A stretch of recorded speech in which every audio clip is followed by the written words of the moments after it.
Hi, welcome to Tampa Talk with Mary. Welcome to the show that only airs a once a month quick story. This is just a classic thing I do on my period is that the most recent period I had, I thought, I'm going to be protected to sleep in this bed, right? I'm going to, wear my period underwear, wear a pad, do it up. And there's always this thing that happens where I sleep on my side, and I guess it just comes out on the side. So I had to, long story short, I had to wash all the sheets the next day because I bled on them. But then when I went to wash them in my apartment, when I put them in the dryer, is that halfway through the drying cycle, it decided that it wanted to turn on the one above the dryer I was the dryer I was washing in rather than the one it was currently washing in. So then when I came back after an hour, they were just warm and smelly. So then I had to hang up my sheets on my bathroom shower and make them dry with a fan for a day and a half. Long story short, don't sleep. Club, another club, next place, plane, no sleep, club, another club. That's the long story. Anyway, I'm really excited. We're bringing back a guest who was on the show before, my dear friend Cole. He's coming on the podcast to talk about our film that is coming out this Friday for the public. I'm really, really excited for everyone to see it. We kind of talk a little bit about it in the episode, but I just kind of want to give a full disclosure here that the film does deal with a conspiracy theory related to 9/11, and this platform is not advocating for a 9/11 conspiracy theory, but the reason we're talking about the project is because of the other story at the center of it. So it deals with that subject matter. I and this podcast are not advocating for that subject matter, but I just wanted to put that out there. We do talk about it in the episode, but Anyway, Cole is a wonderful dear friend. We've been friends for years, and I'm so excited that he came on to do the show. And all the links to everything we talk about are in the description, so make sure you check those out as well. Speaking of expenses, tampon talk. No. Yeah, tampon talk with Mary. Oh, you're wearing the shirt. And totally on accident. It wasn't like I was trying to kiss ass. It was just the one I wore to bed.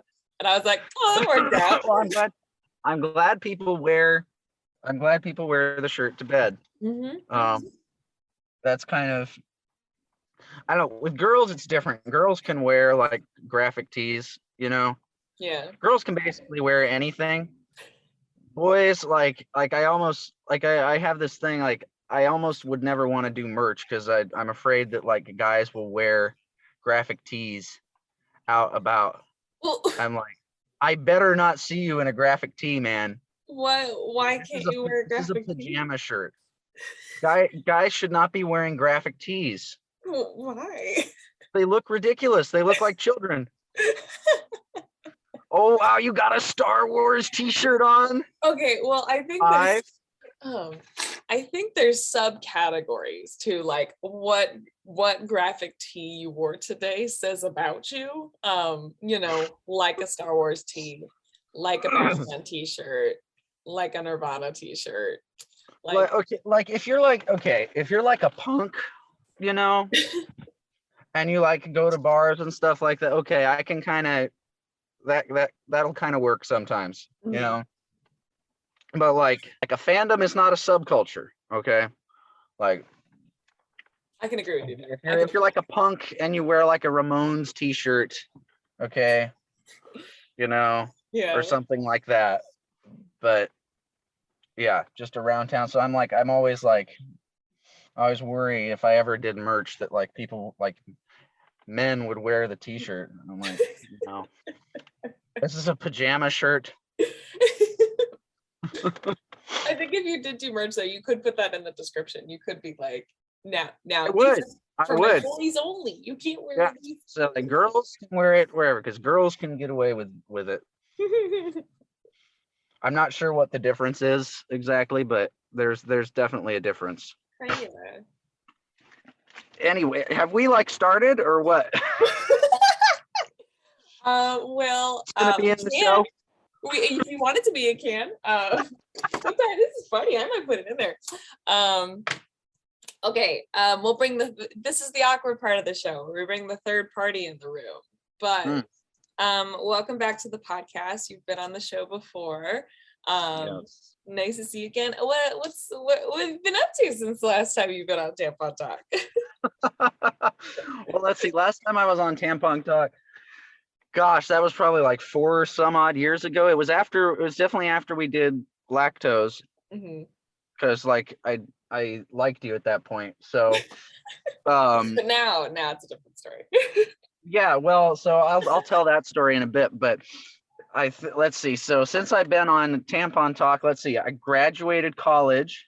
Mary and I made a movie together, which is what we're shilling today. Pimping maybe is a more politically correct term. And then I got married and had 2 children. Moved to Arizona, thank God. So it's been a busy 4 years. And yeah, this movie that Mary and I made is finally premiering online on Friday. Yeah. So yeah. So a lot, in short. You've done a lot. well, when you don't come on very often, you have a lot to talk about. Yeah. it's been a minute. But well, you remember how the show went. Still the same deal. We always ask our guests if they have any embarrassing story, a tampon terror, a pad problem, a diva cup dilemma, a boner burden, things like that. Do you have any story you would like to share since last time you've been on? I'll just go over sort of my puberty experience, and then I do have a pad story actually. Oh, okay. It's not really at all interesting, but I do actually have a menstrual product story, which is probably not the case for most men. But so puberty for me like happened like overnight. Okay, like you can see this because I used to do this thing called A Look at Nature, which was like a little nature documentary back when I was like 12. Okay, and you can hear in one episode, my voice is way up here like this. I'm Webb Harter. And then the next episode, my voice is like it is now. So puberty happened to me like immediately and overnight. And I can remember hearing all these horror stories as like a tween, you know, from like my dad and other men about how like awkward and weird they were when they were teenagers, you know? Yeah. And so I kind of had this like complex in my head that like, okay, the teenager is like the lowest life form, you know? And so going into that part of my life, I was very worried that I was going to be like that. And then I wasn't. So I don't get what all this like awkwardness is about, you know? I guess I'm just an exalted being. But I never had any of this like awkward teenager phase. I mean, I'm kind of an introverted person, but I've always been like that. I've always kind of been the same, you know? And you know, you can look at like my yearbook pictures from elementary and middle school, and I pretty much look exactly like I do now. It's very weird. I basically reached maturity when I was in first grade, and have been the same ever since. So I don't really have too many embarrassing puberty stories other than it happened really quick. And my voice still does crack. Okay, this is a thing that happens to men. They never really get over the voice cracking thing. And it's because you're not supporting your voice. You're not engaging your diaphragm, and that'll cause your voice to to like hee haw like that. Oh. Yeah, but it never actually goes away, Hmm. which is a little known fact about the male body or whatever. Um, Who'd have thunk? yeah, I'm not. So, dear viewers, I'm not especially comfortable with my own body, which is probably not the case for most people who come on this show. Um, Oh, I mean, everybody yeah, across the map. They're I'm not afflicted necessarily. with the angelism, bestialism.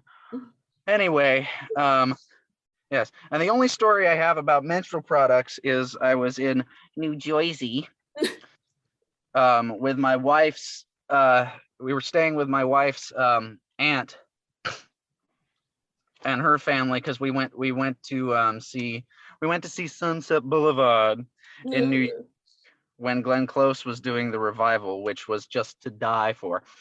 And we were walking down this icy road in Basking Ridge, New Jersey, and I took a little tumble. I'm from California. I'm not used to walking on ice. I took a little tumble and sliced my hand open, and my wife very nicely patched it up with a pad. We didn't have any band-aids. That's the only menstrual product story I have. I just am trying to figure out how you slipped on ice but then split your hand open as like you hit something on your way down. I like fell and tried to catch myself. Okay. Yeah. Which if you've ever like cut yourself in the cold, it's a very weird feeling. Mm-hmm. It's the blood is warm, but your hand is cold, right?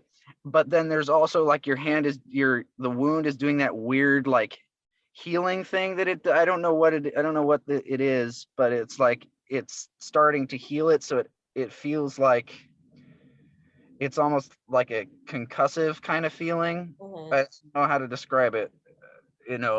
Like if you ever like get a really nasty paper cut, you'll kind of feel this weird tingling. Mm-hmm. So it's like all three of those at the same time in the, I don't know, it wasn't even that cold. It was probably like 30 degrees. It's New York in March, so it wasn't below zero or anything, but a very very strange experience for me. But bad, multiversal. Look at that. That's The show great. was good. The show was good. Cried.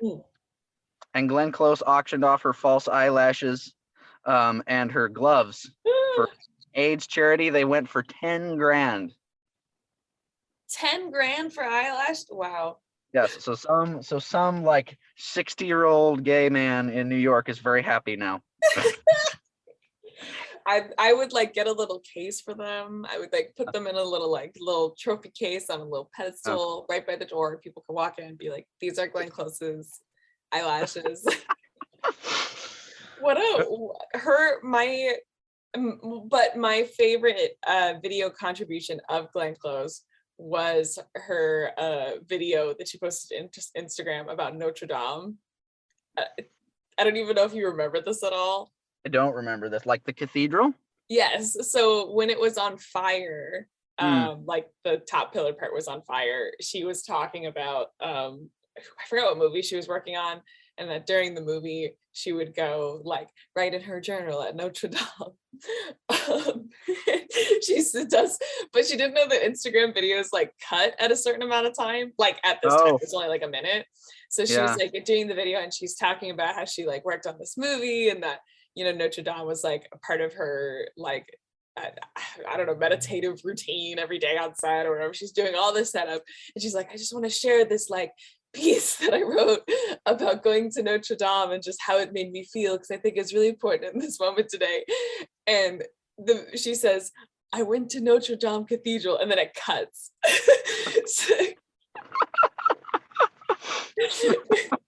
And then she like records another video, and she's like, I didn't know that you only could record a video. I'll send it to you. She's like, I went to Notre Dame Cathedral. That's fun. I went there. It was cool. It was really cool. Anyway, also to listeners, highly recommend Glenn Close Notre Dame Cathedral. The Yeah, best. this is fantastic. Yeah. She's the only good thing about those live action 101 Dalmatian movies. She The plays Cruella best Cruella Deville. DeVille.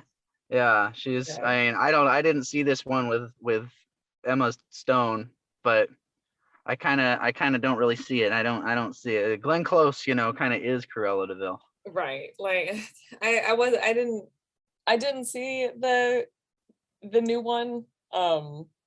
Because I don't, why would Emma Stone be Cruella? Whatever. It's not important. Anyway, back to you though, specifically. Speaking of films, is that you had mentioned lactose, you mentioned you're here to promote Elizabeth, talk about Elizabeth. I just want to get to know a little bit more. Just I know you very well. I know you and your style very well, but I don't know if you'd want to like just share with listeners like that you're a director and that you work on stuff and that you've got a style. I'm a director. I direct things. I'm a filmmaker. Okay. Well, so I went to film school with Mary Flynn here. We went to the same college of most infelicitous memory. And and yeah, so I'm kind of I don't know. I'm not really like a filmmaker's filmmaker, I kind of just do things that interest me when I feel like it and when I have the money to. I don't, I live in Arizona. I'm not in the LA grind, okay? Like poor Mary here. That is not my scene. I'm a bit of an outsider, but I like movies. I like having made them. The actual onset experience isn't my favorite part of the process, although I don't know. I try to have pretty chill sets. I hope you would agree, Yeah. Mary. I'm not about, long hours and people being angry and craziness. I don't like chaos. Yeah, but so the first thing that Mary and I did together was a movie called Lactose Intolerance, which is if you need a primer to Cole Webb Harter, that's probably the movie. That's about as weird as it gets, that's about as frustrating as it gets. Everything else is kind of a walk in the park after that. Lactose Intolerance is a movie about a man who cuts off his nipples and sews them to his elbows. And they function as nipples. So there's a great shot of him lactating from his nipples. But Mary plays his long-suffering girlfriend, named Teresia, and there's some wonderful, just her seething at her boyfriend's antics. But I kind of wonder, because like you hear criticism sometimes of like women in movies about how, oh, she's so bitchy, she's a harpy, she's always, and I hope people don't have that reaction to lactose intolerance, because she's totally justified in being the way she is, because she's just with this freaking weirdo. But yeah, everybody go watch Lactose Intolerance. That's the first thing we did together. And it's funny because I had to be talked into casting you. I don't know if I've ever told you this. I think you vaguely talked. I forgot who recommended. Megan maybe was. No, Megan wasn't involved in that. I think it may have been Beth. I don't remember, because we had my roommate Javi,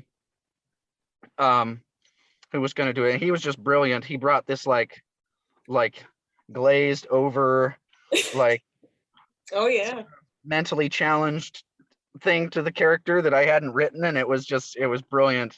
If you can make it through the first 5 minutes of the movie, where you and Javi are just sitting there in silence and he's slurping on his drink. But we had Javi, and we needed somebody to play the girl. And so I was like, I don't know. I don't know who wants to do it. We thought about some people. I had tried to get Beth to do it, and she was like, no, that's weird, you know. And then somebody recommended you, and I think the only thing that I knew you from was like I knew we had been to Mass together in Oceanside, and then you were like a freshman, so I was like, ew, she's like annoying, you know. Well, you were correct. I mean, I still am annoying, but well, I don't know. I mean, it was a different time. So I was like, ugh, Mary Flynn. She's like, she takes pictures and stuff, and you know, I don't need that. and then you showed up, you know, and okay, everybody, just like immediately we clicked, you know. I don't know what it was, because I'm sure, you know, you've had normal acting training, right? So I don't know what it was, but like I didn't have to go through all the unlearning that I have to do with a lot of actors, where like they have Chekhov and the method and all this crap in their minds, you know, and usually, you know, I have to disabuse them of that to get what I want. But with Mary, it's like, okay, no, we're gonna try it this way. It's gonna be super hammy, you know, pretend you're like Scarlett O'Hara, you know, or something like that. And just immediately just sparks. It was beautiful. I was like, okay, I've found my Laura Dern here. Yes, my David Lynch, my Laura Dern. Yeah. And then we did that. We did Lactose Intolerance. Then we did Kafka Part 2. I don't know if you remember, you were in Kafka Part 2. Oh yeah. Well, I feel like I also was on the production side of that one too, I think. Yeah, you were the first AD. And then in the scene where we like break the fourth wall, you play yes. Yeah. Yes. That the Kafka movies are fun. I'm fond of them. I wish the sound was better, but I'm fond of them. You've also been very great with names in all of your movies. They will never be something basic or Anglo-Saxon ever. Ever. Yeah, I suppose. I've never really thought about that. I just choose that interest me. No one's ever named like Pam or Jane or something like. Yeah, I suppose you're right. Oh, you're gonna love the script I'm writing now. Then I'll just send you some of the names. Yes, please. Yeah, we're keeping that on the DL now, because I don't know if anything's going to come of it, but I'll send you some of the names in that. And this makes audience members go crazy when you talk about something they're like not privy to. It's my favorite thing. They go nuts. So don't send hate mail, guys. Yeah, I guess you're right. I've never really thought about this, because obviously, yeah, Teresia in Lactose Intolerance, because originally there was like this like gender bending thing, you know, like he was supposed to be, I guess it was more sci-fi originally, like he was supposed to be like stealing your birth control and getting all like popped up on estrogen. And so like you were Teresia, because there's the you know, Tiresias, the oracle in, is it Sophocles that has Tiresias, who's like I'm not gonna remember. Goal that changes his sex. He's in like Antigone or something like that. But so that's where that came from. And then yeah, so we did Kafka Part 2, and then the next thing you're in is Ursabet, right? You're not in the documentary, and you're not in No. How I Goat. No, I was not in that one either. Okay. I do remember both. Yeah, the documentary. I'm quite fond of the documentary. Yeah. About going to Crescent City. But yeah, and then of course Ursabet is a well, in Hungarian it's Erzsébet. is a Hungarian name. It's a Hungarian form of Elizabeth. Hmm. I'm not sure where that came from. I think Just like the I just name. in Hungarian is I don't speak Hungarian or anything like that, but it's like it has this affinity, if you know anything about it, it has this affinity for like SZ and ZS and these kind of consonant constructions that are not common in Indo-European languages, you know. So I kind of, it probably had something to do with that. You know, there was like there was that serial killer, Elizabeth Bathory from like the 1700s. She was like a Hungarian noblewoman who would flay her servants alive. Yeah, but yeah, so she, you know, she's like the famous Ursabet, other than like, you know, Saint Elizabeth of Hungary and characters like that. But I don't know. I just had that name in my head. I'm not sure why. But you're right. You're right. They're always unusual. They're always unusual names. I've never really thought about it. Yeah. Yeah. And you know, I didn't know that Elizabeth was also the name of a Hungarian serial killer. I had no idea while playing the character, but I think I mean, it's not relevant to the character at all. They're not similar in any way, shape, or form, other than they share a name, a first name or a Christian name. Yeah, I don't know. But anyway. of the movie of that name, it is it's coming out on Friday, and Yes. we're all very excited for it. Yes. I think for people who have not seen it before, I'd love for you to kind of give us some context, and then maybe we can like talk about the movie. Yes. Yeah. So we've been working on this forever. It was my project immediately after college, which was, you know, I graduated in 2018, and so yeah, I wrote the script like a year before that and just kind of sat on it. And then once I graduated, like, okay, we're gonna do this. You know, this is gonna be my first post-college production. We filmed it over 2 weekends in January of 2019. So 3 years ago now.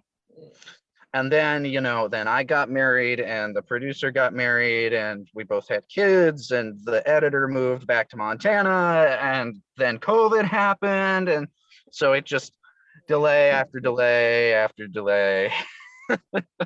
But it's finally done. It's been done for, you know, like actually finished, final cut for probably about 9 months now. You know, we've gone to a few festivals, we've had a few screenings, and now we're going to release it online on Friday, this Friday, March 11th, okay, at 7 p.m. Pacific. 7 p.m. Pacific, so that's 8 p.m. Mountain, 9 Central, 10 Eastern. And if you're in Hawaii, it's like 4 p.m. or something like that. Yeah, so yeah, it's finally coming out. And of course, the lovely Mary Flynn is the star and title character of the whole thing. I'm very proud of it. I think Mary's wonderful in it. I think y'all are gonna like it, especially if you're fans of hers. It gives her she has a lot of range in it. You know, she's not just being grumpy like she was in Lactose. You know, she has most of the lines, so it's the Mary Flynn show basically. Well, now it just looks like we're bragging about me. No. That's okay. I mean, this is your show, isn't it? You know? Yeah, but you have to at least pretend like it's not a narcissistic endeavor a little bit. But now there's just no pretending. Well, you're saying it, but I'm saying, you know. Yeah, so it's about, so I'll tell people what it's about, I guess. It's about the Mojave phone booth. Okay, so this is a real thing that existed in the real world. The Mojave phone booth was a phone booth, functioning, you know, payphone out in the middle of nowhere, Mojave Desert, California, between basically between Barstow and Las Vegas. So like where that opening scene of Fear and Loathing is set, that's kind of where the Mojave phone booth was in real life, and it was erected out there probably in the 40s for cinder miners to Hmm. use when they were out on the job. And that all dried up. The cinder miners left in about 1965-ish, and San Bernardino County just forgot about this phone. They never decommissioned it, so it just sat out there doing nothing for years and years and years and years until one day Deuce of Clubs, Mr. Godfrey Daniels Hmm. of Bisbee, Arizona, Hmm. um, found something in a zine. This is like 1996, right? In a Hmm. zine, like a art zine, down in Bisbee, about somebody who said there's a lone payphone out in the middle of nowhere. This is the number, and so that just like sort of like what happened to me 20 years later, that just sparked something in his head, and he became obsessed with this, started calling it several times a day. Eventually he got through, and then he went out and visited it, and he published his findings on his website Hmm. and thought that was the end of it. But then somehow people found out about it, and it became this phenomenon. And if you know anything about the Mojave Desert, it's full of weird stuff, all kinds of high strangeness, UFO phenomena. So okay, there's like a phone booth out there. Well, it's got to be some kind of like portal to another world, right? Hmm. So it became this sort of early internet phenomenon. People would go out there and call each other. You'd get calls from all around the world, get calls from Sergeant Zeno from the Pentagon and this kind of thing. And there's if you want like the real story about it, there's a great little documentary called Mojave Mirage, Hmm. which is kind of just sort of captures the vibe of it. And of course, Deuce of Clubs wrote a book called Adventures with the Mojave Payphone, which you should definitely buy and read, because that gives you the full story. The county did finally get wise, and they took it out in 2000, unfortunately. But when Hmm. I found out about it, I mean, there's just something about this image, right, of this lone payphone out there in the middle of nowhere, just sort of ringing in the silence of the Hmm. desert. And the time period was interesting to me as well, right? So it's the end of the 20th century. We're going into the 21st century. It's this time of opulence and Hmm. happiness, basically, but there's sort of this looming threat of Y2K on the horizon. And then of course the real threat that nobody was prepared for, which was with 9/11 and the dark days of the Iraq War. I mean, basically the nightmare that is the 21st century, Hmm. sort of it was born out of this same era.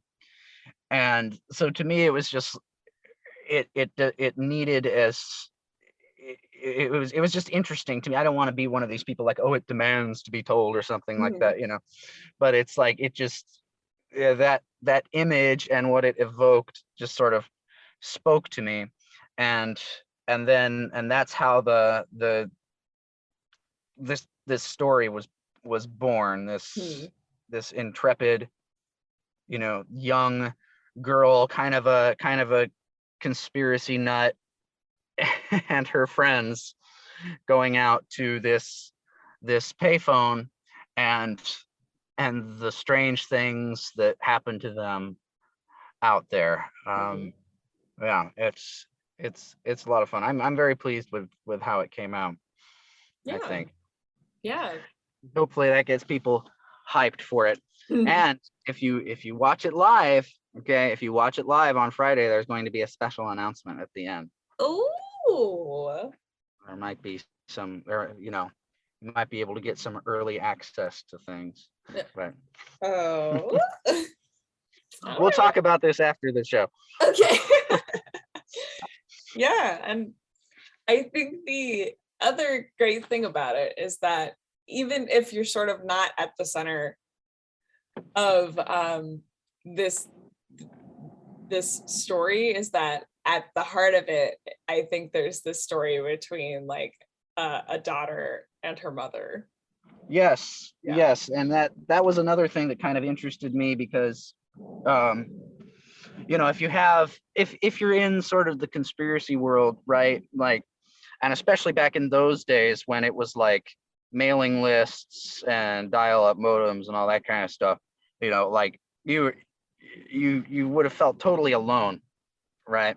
Mhm. And so it's kind of, what if you have someone from, I guess Ursabet would be like an older millennial or like late Gen X or something like that, Mhm. you know?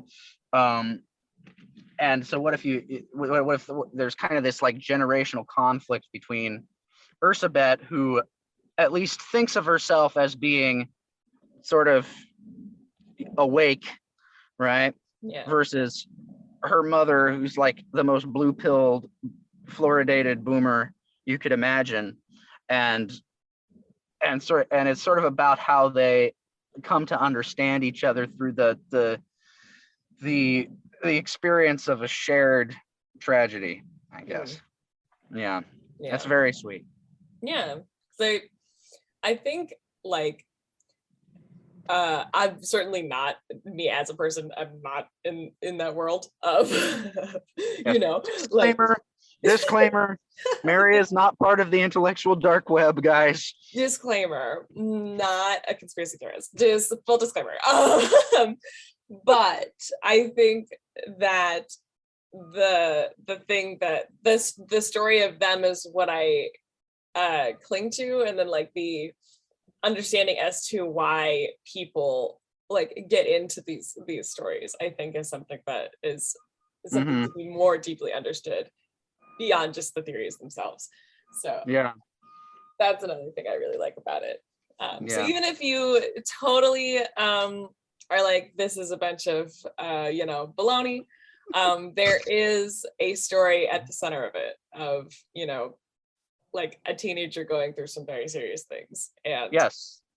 this kind of It's a thing that very teenagers have where they ending up having to kind of, despite being angry at their parents, they're the ones they always come back to for help. And I think that that's like a really interesting part of the story. And it's like, okay, there's there's a little heart in there, a little heart in there. I mean, they wind up sort of leaning on each other, right? And Yeah. Ursabet herself is kind of, I guess there's also an element of like the dangers of knowledge, right? Like you almost wonder, would they be better off,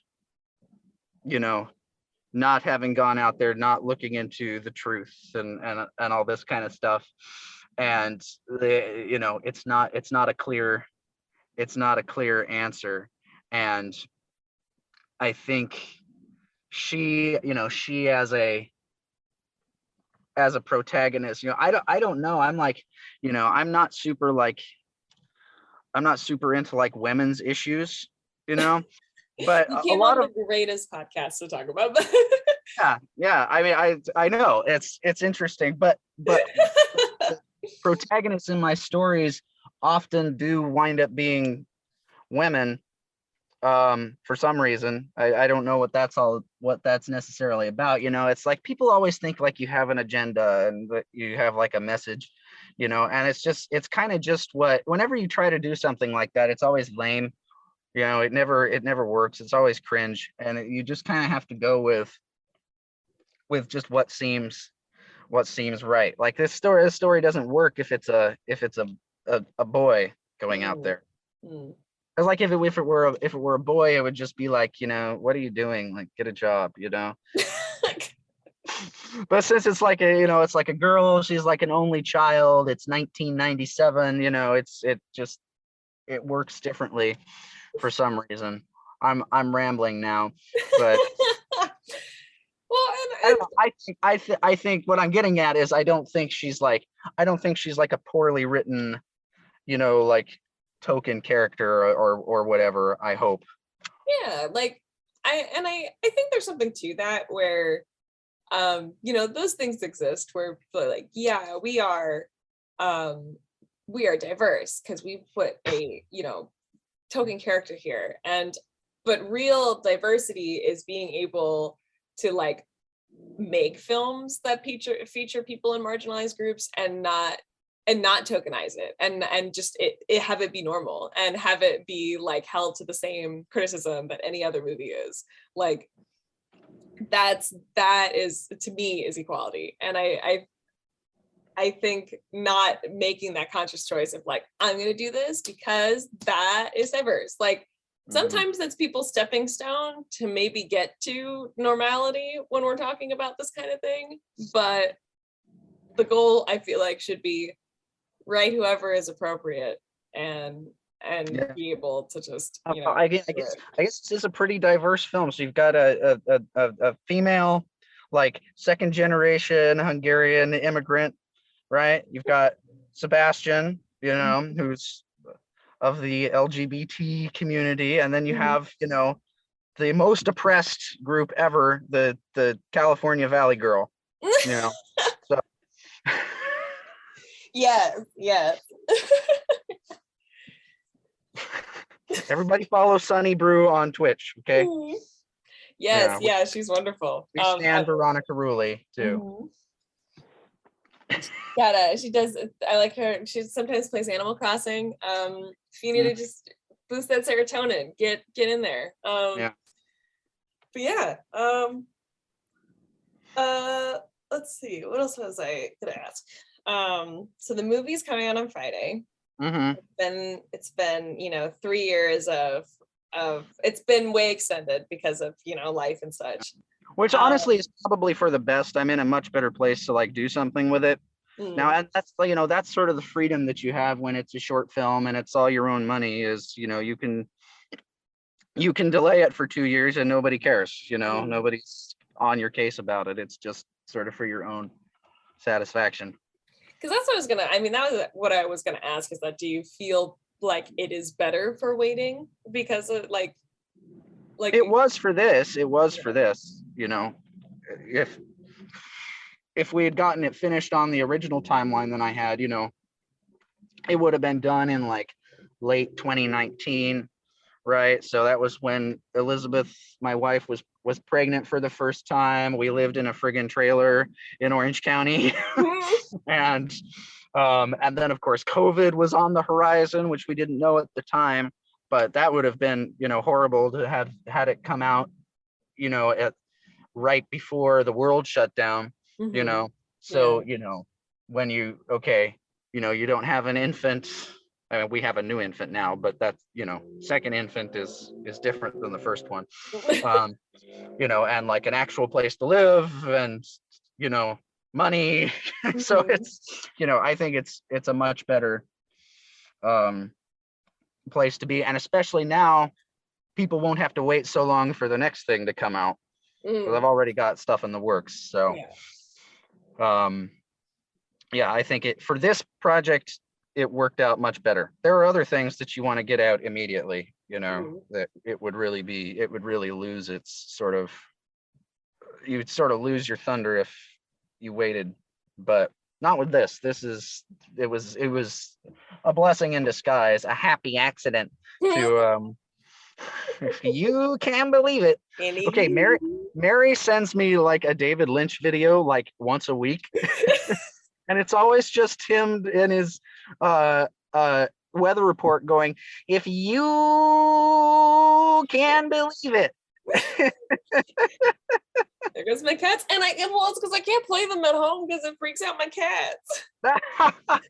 Oh no, your cats are afraid of, hey, they need to learn transcendental meditation. They just don't like it. Like David just going, they're like, Oh, okay, you need to find where David Lynch lives. Okay, you need to email Sabrina Sutherland and say, my cats are afraid of Mr. Lynch's weather report. He needs to teach them transcendental meditation so that they won't. And you know he could teach a cat transcendental meditation. You know, so that they don't, so they don't shit the bed whenever they hear his voice. And for listeners, this is the funny context of all this, is that Cole's whole like identity, every movie he's ever loved has been David Lynch. I have not seen all of David Lynch movies. I just like him as a person. Like I will watch all of I have other interests besides David Lynch, just to be clear. Okay. Just to be clear. But there aren't many people who get excited about him. So he's like one of the only people I know that get excited. So it's like, like he's, as the kids say, he's built different. Okay, David Lynch is built different, and Definitely. highly recommend video of him talking about his interview with George Lucas about Take on Star Wars. That is a cinematic masterpiece. That's pretty good. That's really good. He has a video where he teaches you how to make quinoa. Cinematic masterpiece. Yeah. He's It's pretty great. great guy. He literally my phone cover. It's terrible.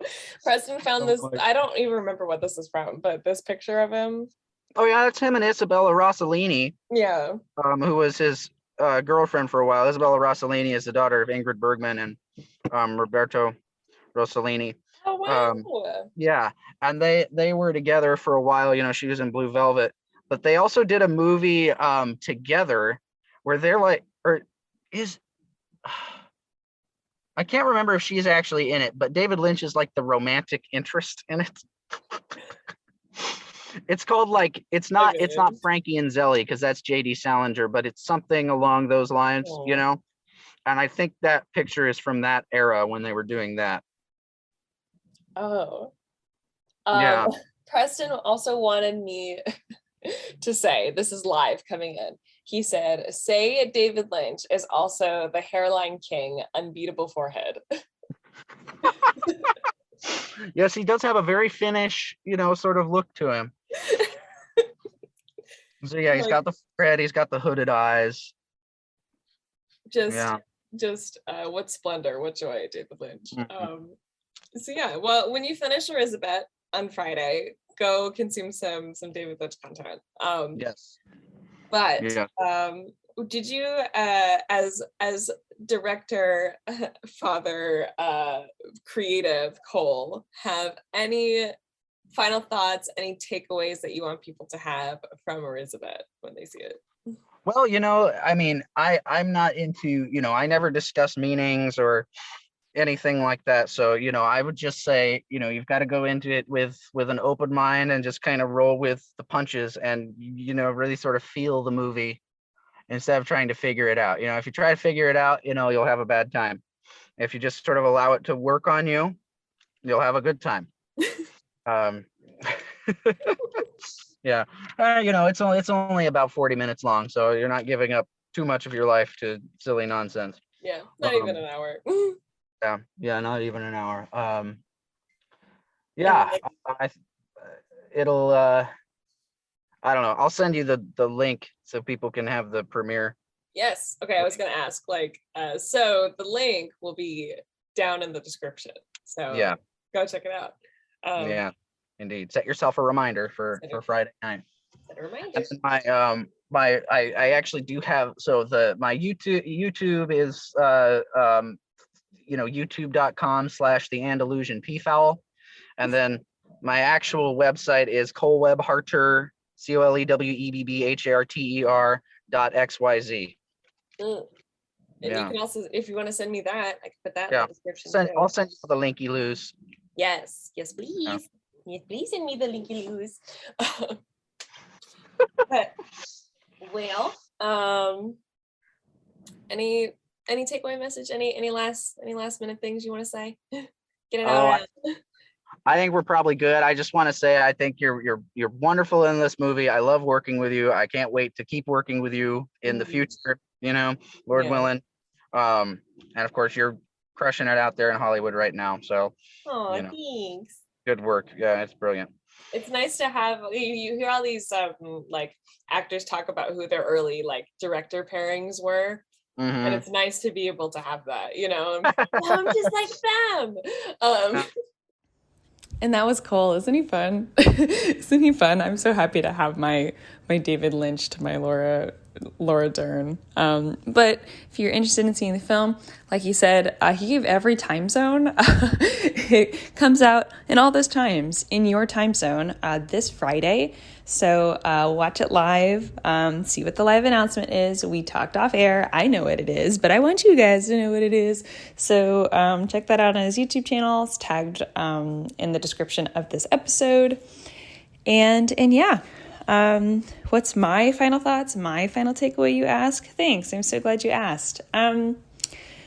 I think that this was a great time in my life, was to be able to just kind of be in the middle of the desert and do something really creative, with people I really love, and, do the thing that I really love, which is, telling stories and acting. And I hope that you in your daily life are encouraged to do the things that you love, that make you happy, and grow and learn and be a better person to each other. That's my thoughts. I am so tired, but I thought that was pretty sweet. Thought I did pretty well. But you also know the drill. If you got any thoughts about the show, any feedback for me, you can email us at tampontalkwithmary@gmail.com. Happy to take your tampon terror stories, your questions, your thoughts. Also follow us on our social medias. Like us on Facebook, we're Tampon Talk with Mary.